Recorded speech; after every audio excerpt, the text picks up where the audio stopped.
ৰাইজক এতিয়া আমি প্ৰথমতে নৱবৰ্ষৰ শুভেচ্ছাটো জনালোঁ।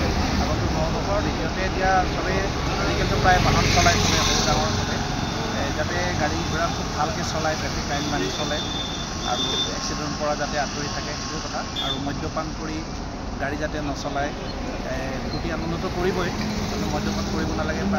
তাৰোপৰি হেলমেট পৰিধান কৰি চিট বেল্ট কৰি যিবিলাক যান বাহনৰ নীতি নিয়ম সেইখিনি মানি চলিবলৈ মই আহ্বান জনাওঁ। ঠিক আছে।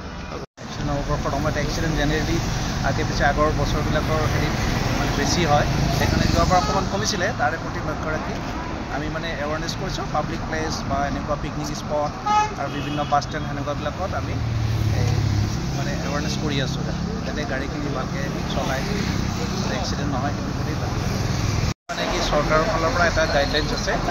আপোনাৰ এতিয়া পিকনিকৰ ছিজন, তাতে আকৌ এতিয়া কুঁৱলী পৰিছে ৰাস্তা ঘাটত, গাড়ী যাতে ছেফলি চব জনসাধাৰণ মানে গাড়ী ঘোঁৰা যাতে এক্সিডেণ্ট নহয় তাৰ প্ৰতি লক্ষ্য ৰাখি আমি জনসাধাৰণৰ মাজত অলপ সজাগতা আনিবৰ কাৰণে চেষ্টা কৰিছোঁ।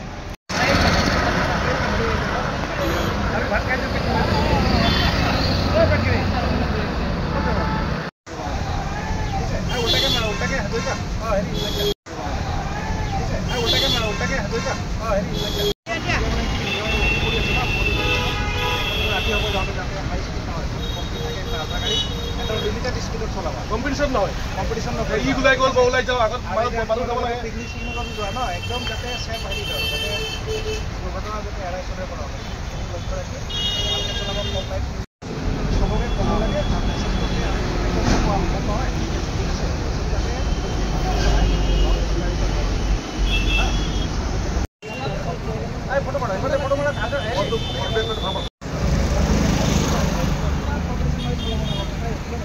কম্পিটিশ্যন কৰিব নালাগে, মানুহ উঠাব লাগে, দেৰি হৈছে।